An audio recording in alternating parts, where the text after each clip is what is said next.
Our captain, number 13, Bam Adebayo, led the way to win big against the Eastern Conference foe in the Washington Wizards, where we had a depleted team, and he also broke a franchise record.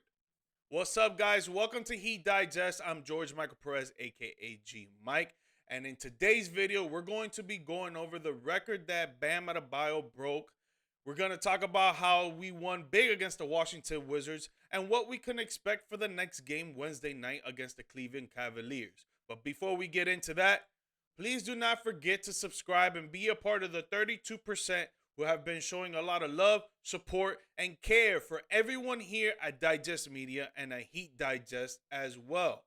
So last night's loss, Sunday night's loss against the New York Knicks was very disappointing because we were up by 19 at one point. And for the 15th time this season, the Miami Heat have blown a lead, went into overtime, lost to the New York Knicks, which is a rival for us, and it could have shown a lot of heart and motivation down the road for this Eastern Conference playoffs that will be coming around the corner. But we ended up losing, and we ended up facing the Washington Wizards tonight, Monday night. And we won this game 106-90, where we expected to beat the Washington Wizards by a lot because they're one of the worst teams in the NBA, and the record on the road is not very good at all with 5-22. The first quarter, we came out scoring 32 points, only holding them to 24. The second quarter was even better on defense. They only scored 12 points. We came out in the third quarter, what we call as Heat fans the third quarter, because we always play pretty badly. And in the third quarter, the Washington Wizards scored 32 points. Yes, we scored 26, which is good on our end, our offensive end, but we got to be better on defense when we get out of the break. We cannot let teams score on us at will because this is how we blow leads.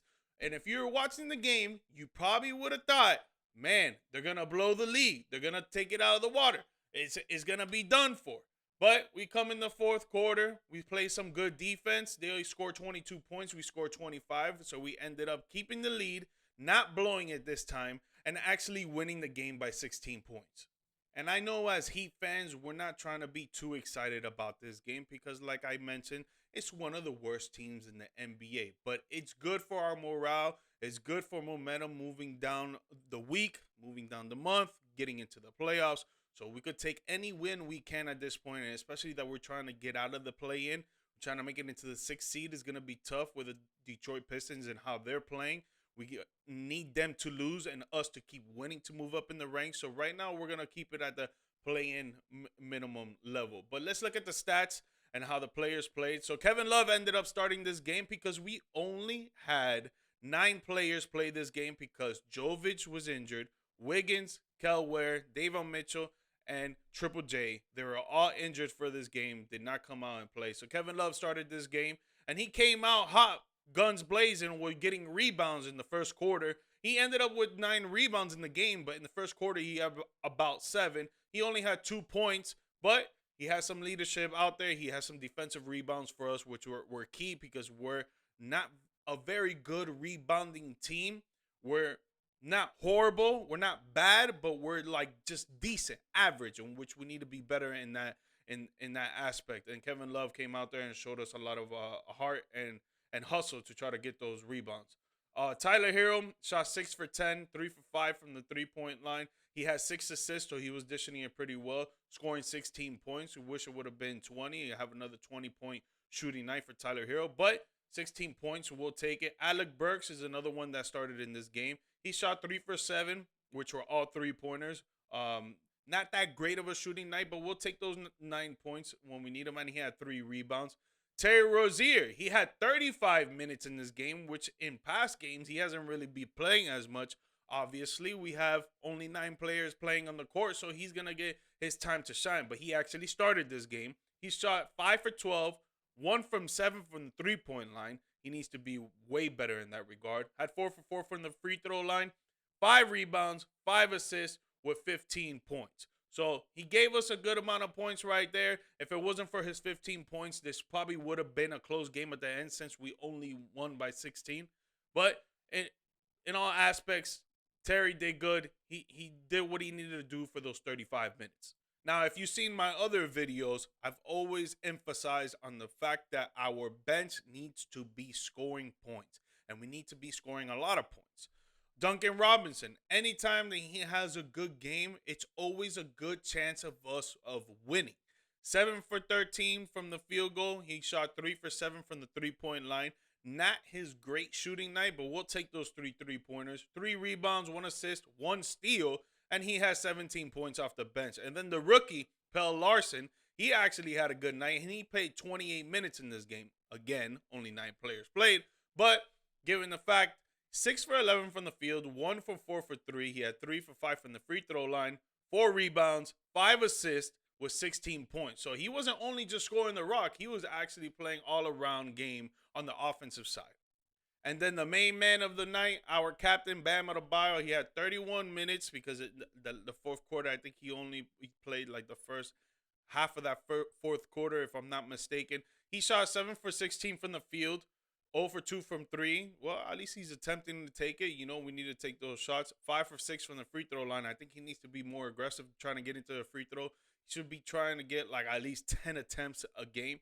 But nonetheless, he had 15 rebounds, 5 assists, 2 steals, 1 block with 19 points. And that gave him a double-double, which he broke the franchise record for all-time double-doubles in Miami Heat franchise, which he passed Rodney Staley, hopefully I didn't butcher that, passed him for 222 double-doubles in 547 games.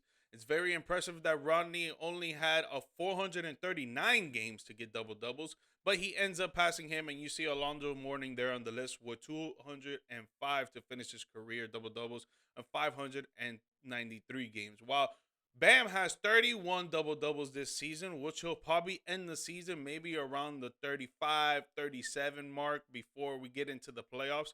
So it's a big-time deal for Bam and for us Heat fans to see that Bam is showing a lot of hustle out there. He shows a lot of grit. He plays with a lot of aggression on the defensive side. I wish he could play more aggressive on the offensive side, but I think that will come in time. But congrats to him for breaking this franchise record.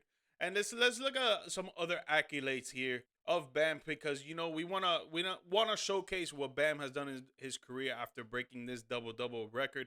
And he's a 3-time NBA All-Star, 1-time All-Defensive first team, 4-time NBA All-Defensive second team, which I think that should be upped on the first team. He should be there at least 2 or 3 more times, but sometimes they rob him of that.